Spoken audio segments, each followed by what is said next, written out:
Avant de partir, que laisseras-tu en héritage à celle qui t'abrite? Si loin que je me souvienne, tout commence toujours comme ça. Une vaste étendue de terre vierge inexplorée. Un parfait mélange de tranquillité et de sérénité. Des arbres, des fruits. Et des entrailles de la terre coule le doux nectar de la forêt. De l'eau.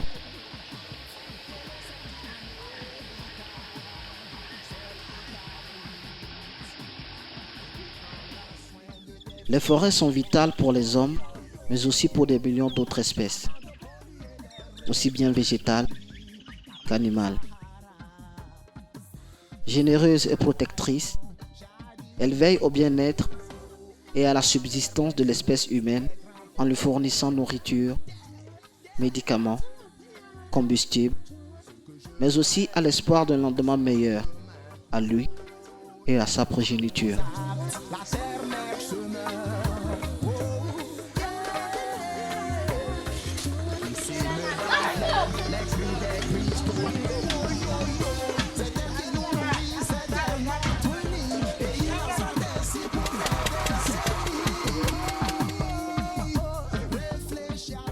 Dans la région centrale du Togo, en plein cœur du parc Fazao Malfakassa, se trouve un village dont les habitants entretiennent une relation assez particulière avec la nature. Liés l'un à l'autre, ils sont condamnés à vivre ensemble pour le meilleur ou pour le pire.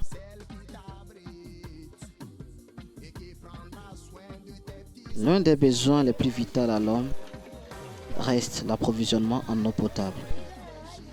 Et pour les habitants du village de Fazao, en trouver est un véritable parcours du combattant. Le village de Fazao dispose de quelques 3 forages pour une population sans cesse grandissante, estimée à près de 2300 habitants. Utile en saison de pluie, en saison sèche, l'eau ne coule plus dans les forages à cause de l'assèchement de la nappe phréatique. Ce qui n'est pas pour rendre la vie plus facile à ces braves populations, qui n'ont pour option que de se tourner vers les réserves d'eau qu'offre la nature. La marche de l'eau, comme ils aiment bien l'appeler, commence dès les premières lueurs du jour et nous emmène en plein cœur de la forêt, à des kilomètres du village. Les femmes, bassines sur la tête, marchent vers l'une des sources qu'offre la forêt, une petite rivière qui coule des entrailles de la montagne.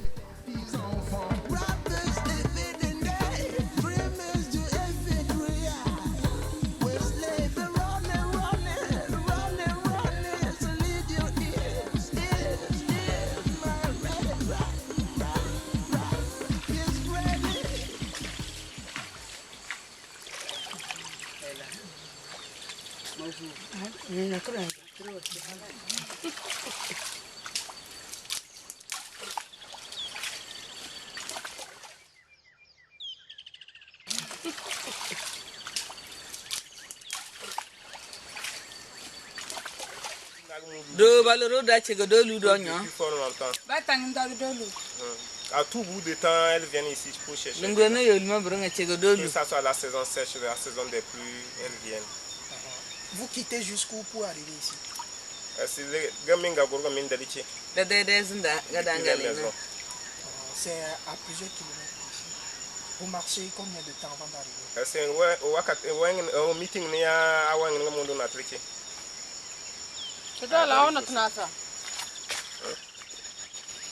Vous marchez? C'est pas elle peut faire au moins 15 jours à 20 minutes avant d'arriver. Ça n'agit pas sur la santé. Est-ce que venant Wendy n'a pas mis de rosé?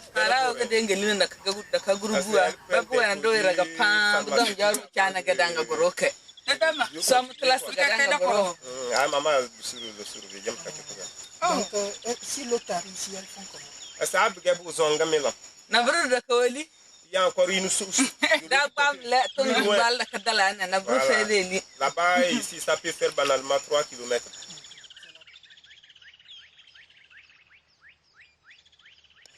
Donc ici, les forages qui sont dans le village, là, pourquoi ils ne poussent pas? Est-ce que pompe tout est dans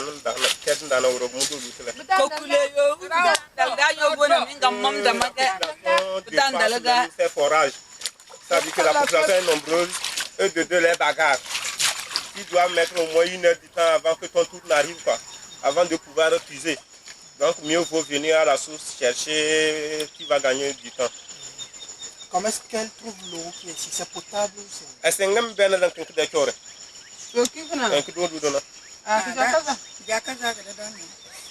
Je trouve ça bon parce que comme ça les sert et elles ne tombent pas malades, bon, pour elles c'est que c'est bon.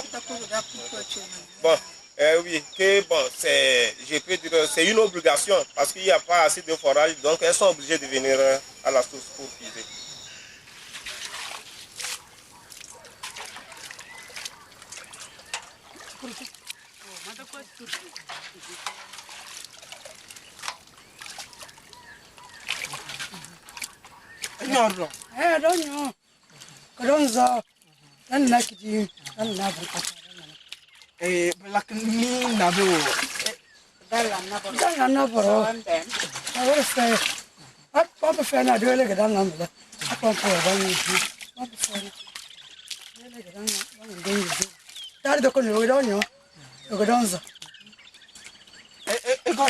Chaque matin.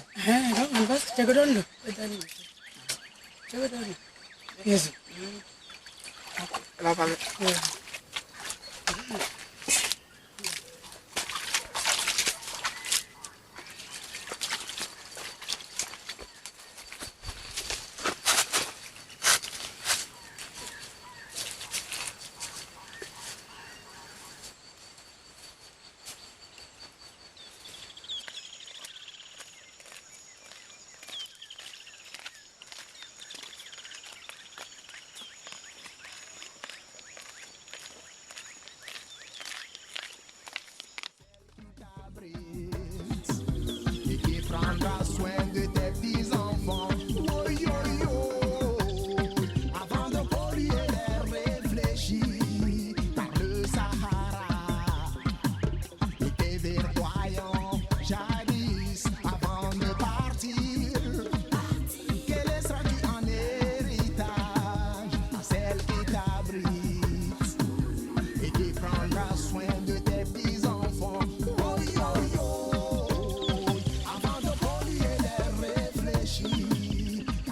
Dans les périodes de novembre, quand Sarsi Namabou Ataris, c'est ici que les femmes, les bonnes femmes viennent s'approvisionner en eau de boissons et de ménage. Donc, des fois, c'est un lieu, si ceux qui avaient des moyens, quand on va essayer d'étendre la superficie, ça peut servir sous forme d'un petit barrage et les gens peuvent venir. Mais suite au manque de moyens, bon, on est obligé d'utiliser la façon traditionnelle. Comme nous ne sommes pas encore en pleine saison des pluies, la vraie saison des pluies dans notre zone ici, c'est à partir du mois de juillet, août, septembre.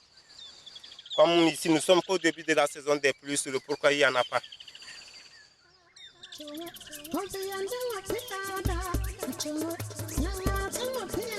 La forêt n'offre pas que de l'eau ou de la nourriture à ses populations. Elle leur donne aussi la possibilité de créer de la richesse en facilitant l'accès aux matières premières pour leur activité génératrice de revenus. Un peu comme la production du charbon de bois ou encore l'agriculture et l'élevage. Alors se pose le problème de la gestion des ressources naturelles. Comment faire pour que cela dure dans le temps et quelles peuvent être les conséquences d'une surexploitation de ces ressources?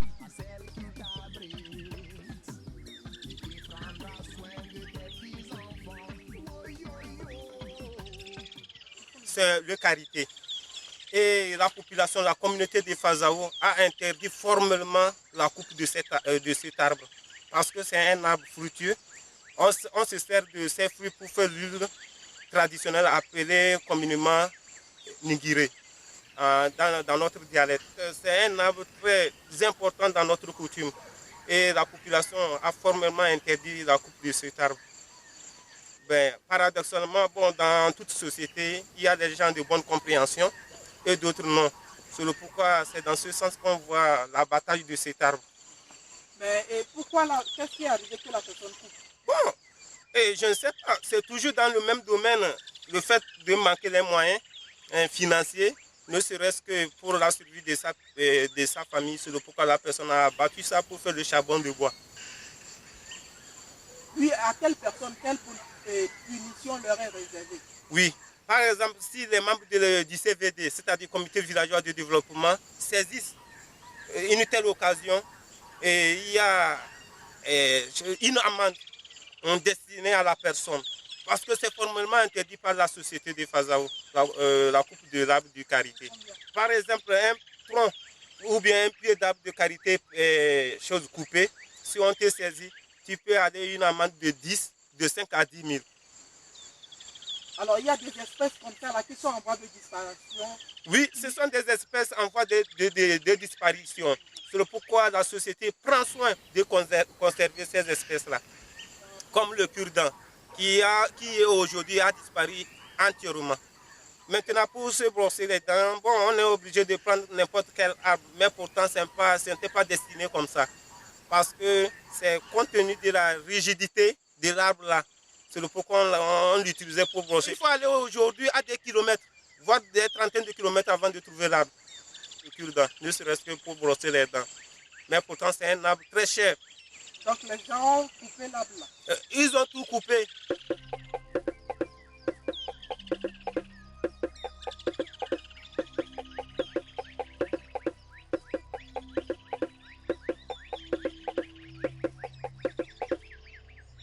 Les populations sont-elles conscientes que protéger la nature, c'est assurer leur survie?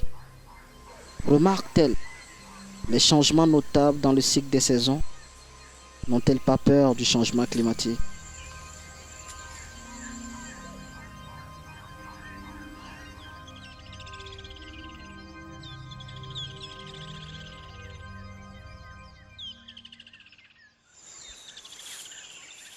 C'est ça les résidus du charbon déjà fait. Ici, mais ce que ça a duré, ça fait plus de 5 ans, on a fait ça. Si c'était nouvellement fait, on devait voir tout, presque tout. Donc c'est comme ça. Quand vous faites et ça finit, vous étalez le sable que vous avez couvert et vous obtenez le charbon. Ici, ça fait plus de 5 ans, cela a été fait.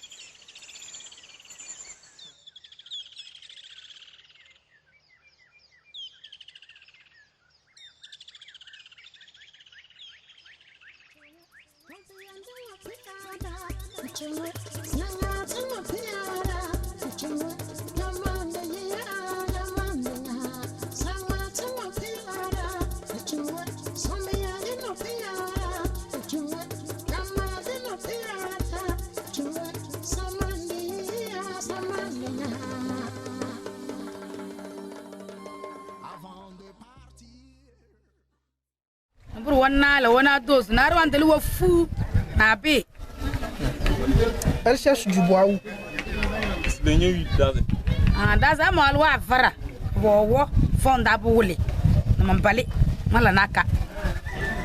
Est-ce que c'est son activité principale ça? C'est ce qu'elle fait seulement?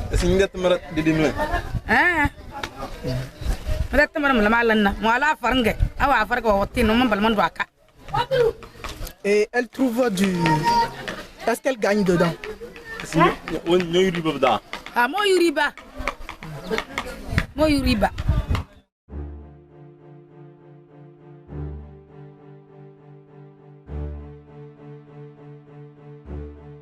Mais force est de constater que la cohabitation n'est pas toujours facile entre l'homme et la nature.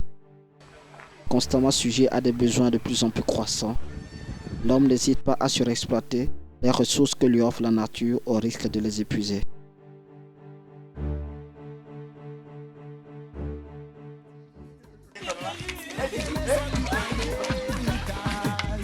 celle qui t'abrite et qui prendra soin de tes petits-enfants. Oh, yo, yo.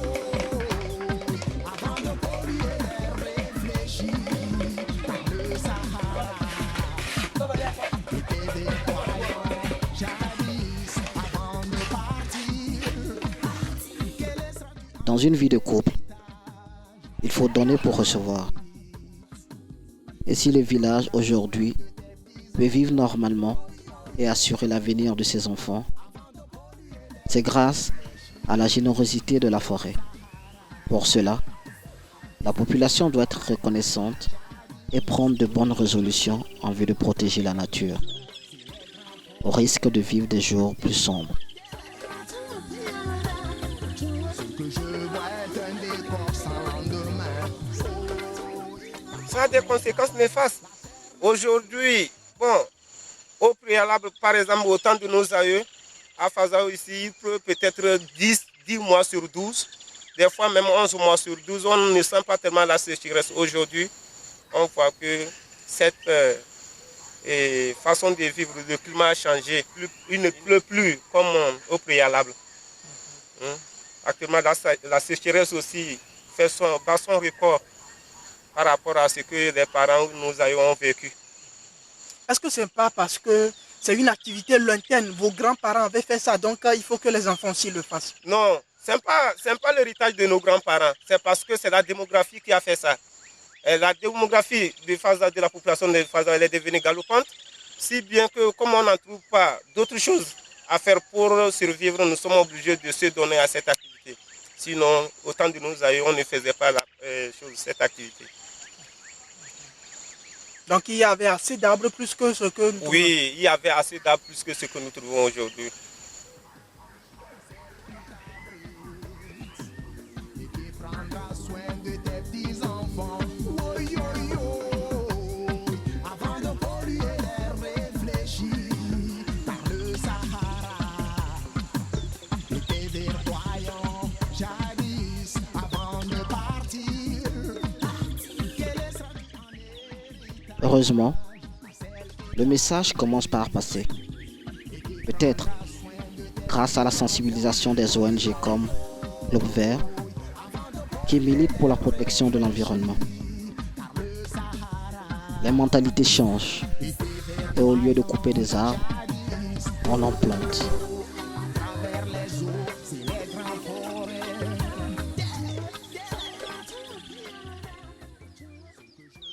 Les anacadiens donnent les fruits et après tout on récolte les graines.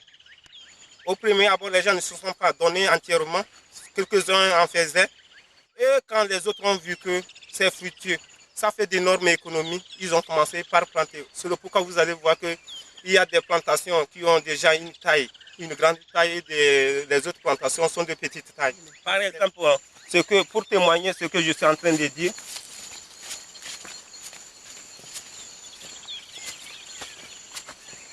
voilà le nouveau plan d'anacadier.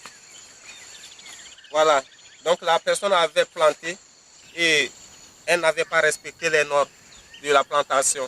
Maintenant, il faut essayer d'insérer ces petits plants d'anacadier pour ne serait-ce que respecter les normes de la plantation.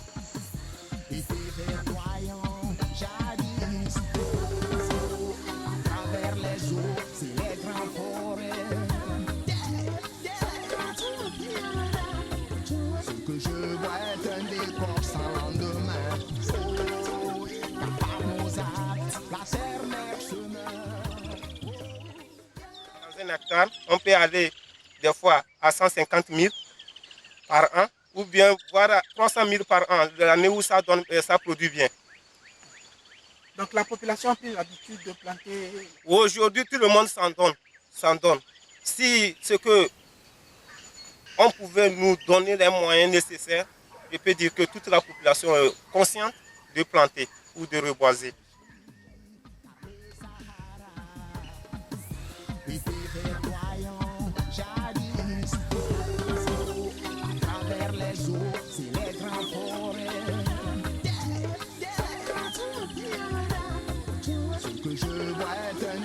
Sans lendemain, par nos actes, la serre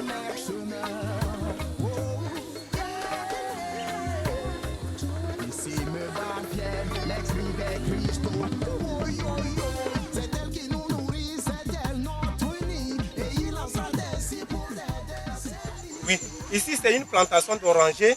Et la coupe de ce palmier s'explique par le fait que les palmiers agissent sur la plantation d'orangers. Donc il a fallu dégager ces palmiers pour laisser la liberté à ces orangers. Contrairement à ce côté, on voit uniquement que la plantation des palmiers. Donc ces palmiers ici, comme ils ne sont pas associés ni aux orangers ni aux manguiers, donc ces palmiers-là sont restés indemnes. Mais de l'autre côté, comme c'est une plantation associée, il a fallu couper ces palmiers, ne serait-ce que pour laisser la liberté aux plantes orangers. C'est une source de revenus pour la personne.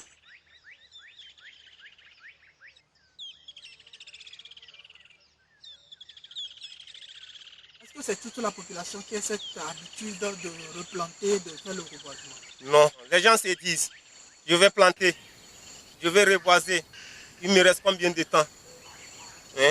Donc, le temps qu'il me reste à mourir, c'est peu. Donc, inutile de planter, inutile de reboiser. Mais pourtant, la personne, si elle prend le courage de planter ou de reboiser, dans peu de temps, elle peut gagner. Si elle ne meurt pas. Même si elle mourait, même ses enfants sont là, ses fils sont là, ses arrière-fils vont profiter. Mais c'est ça maintenant le problème qui est sur tapis. Et de temps en temps, nous passons par des sensibilisations. Nous leur demandons, vous déboisez, il faut reboiser. Ne serait-ce que pour les générations à venir. Reboiser pour les générations à venir, voilà des paroles remplies de sens et d'espoir. Car on ne peut vivre sans se soucier des générations futures. Et pour cela, on doit tout faire pour leur assurer un avenir meilleur.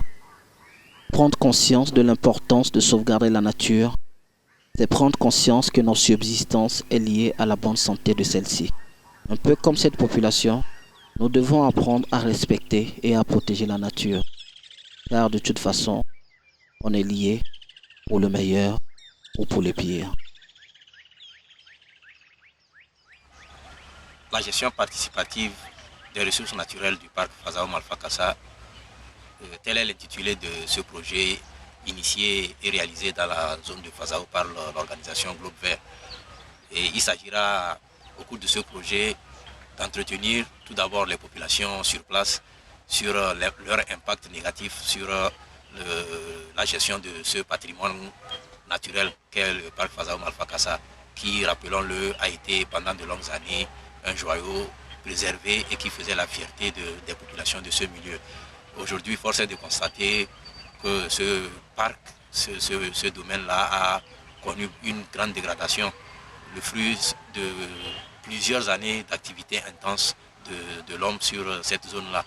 Et aujourd'hui, il revient également aux populations, aux organismes qui s'intéressent à la biodiversité, d'apporter leur contribution pour rehausser l'éclat de cette zone, de redorer quand même le blason du parc, puisque, comme je l'ai dit, pendant de longues années, ça a été une référence naturelle sur le plan national et voire international, parce que c'est un milieu qui a pendant longtemps accueilli des touristes venant de tous les horizons. Et je parlais aussi de ces volets, des différents volets qui vont émailler ce projet tout au long des 2 années d'exécution. Il s'agira d'abord de faire une formation à l'endroit des populations, une formation en pépiniériste, et ça leur permettrait d'avoir des pépinières à proximité, ce qui peut encourager considérablement le reboisement. Il s'agira également d'apporter des nouvelles idées au sein de cette communauté, en ce sens que nous devons désorienter nos attentions sur le déboisement, sur l'activité humaine sur la forêt, et il faudrait trouver des activités compensatrices. Donc nous avons pensé au maraîchage qui peut englober et les femmes et les jeunes hommes de ce milieu-là, pour que au fur et à mesure que cette activité de maraîchage sera ancrée dans leurs habitudes, dans leur quotidien, ils vont détourner leur attention sur l'abattage anarchique des arbres. Donc ce qui nous permettra également, et à terme, de conserver ce qui peut encore l'être, de reboiser environ 200 hectares de forêt déjà détruites. Et ça nous permettrait également de faire comprendre aux populations que cette forêt-là est une zone classée, une zone à préserver et qui a des limites à ne pas franchir. Donc ce qui nous amène à proposer les plaques signalétiques que nous entendons mettre tout au long de la gestion de ce projet-là. Et ces plaques-là permettront aux populations de revoir, si elles ne le savaient pas déjà, les limites de ce parc ou encore les limites à ne pas franchir vis-à-vis de ce parc-là et les actions à ne pas mener sur ce parc. Et voilà ce qui est du côté des populations. Nous avons également le volet sensibilisation qui englobe et les populations et les autorités et même les agents de l'ONG Groupe Vert, parce que c'est une danse commune, c'est un mouvement d'ensemble. Il faudrait que nous serrions les coudes, que nous travaillions main dans la main pour qu'à la sortie de ces 2 années de projet, que le milieu Fazao, que le parc Fazao Malfa Kassa puisse retrouver, comme nous l'avons dit, comme nous l'avons souhaité, ses lettres de noblesse. Et il fallait sensibiliser sur le reboisement, la création des activités génératrices de revenus, la diminution de l'impact de l'homme sur la destruction de cette forêt-là. Et il faudrait également amener les populations à comprendre le bien fondé de ce projet, parce que ce n'est pas évident qu'ils pourraient accepter ça d'entrée de jeu. C'est ça qui nous a également conduit à plusieurs séances de travail avant le lancement officiel de ce projet. Et nous vous rappelons également que ce projet, nous l'avons initié en commun accord avec ces populations sur place, et puisque nous avons eu le soutien de toutes les autorités de la place, et en passant par le chef canton, le préfet de la préfecture de Sotoubois et beaucoup d'autres organismes nationaux comme internationaux. Donc, et il faudrait également ajouter par rapport à ce qui a été mis en place pour ce projet, qu'on voudrait inclure également l'utilisation ou l'expérimentation des foyers améliorés. C'est un nouveau modèle de foyer qui permet de réduire considérablement la consommation en charbon de bois et en bois de chauffe. Donc si les populations acceptaient également se faire assister techniquement par les agents de l'ONG Groupe Vert, ils auront au sortir de ces 2 années de travail commun des foyers, ils auront à produire eux-mêmes, puisqu'on va leur montrer comment il faut le faire. Ils vont produire eux-mêmes les foyers, ce qui leur permet de les avoir permanemment et de pouvoir les utiliser. Eux-mêmes, ils pourront constater la réduction significative en consommation en charbon de bois et en bois de chauffe. Donc ce qui permet également de soulager un peu, si je peux le dire, cette forêt-là qui, depuis quelques années, a toujours été le théâtre des abattages anarchiques d'arbres. Donc sur plusieurs hectares déjà, vous pouvez constater qu'il y a les arbres qui ont disparu. On ne fait que voir le charbon un peu partout. Et quelquefois aussi c'est les feux de brousse, parce que les gens ne respectent plus les limites. On met le feu et ça va au-delà même des limites fixées par les institutions qui protègent ces joyaux-là. Bon, voilà un peu aujourd'hui ce qui a alarmé la situation, et c'est ça qui a également suscité cette envie de l'organisation Groupe Vert à apporter sa petite contribution et à la revalorisation de ce patrimoine naturel.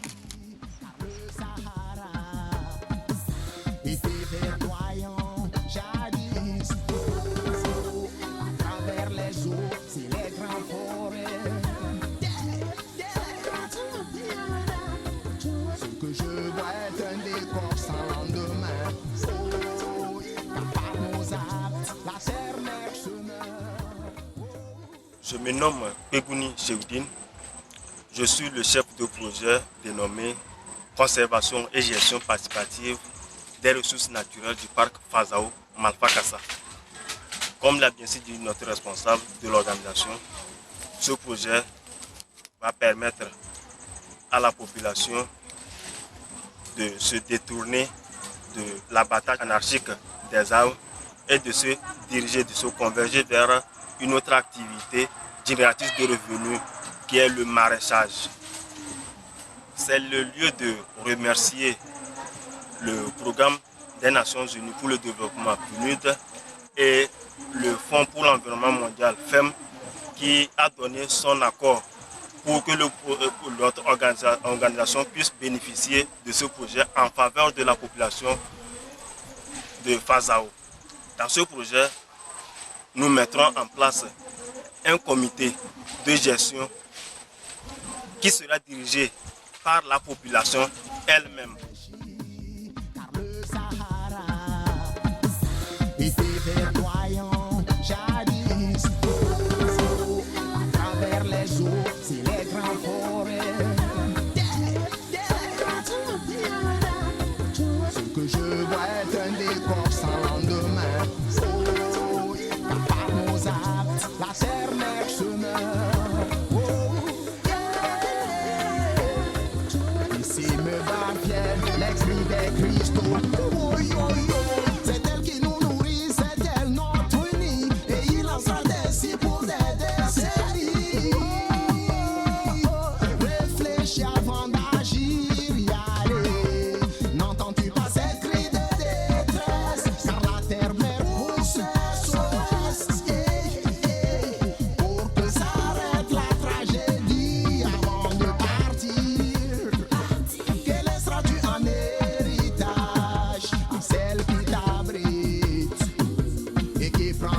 Partir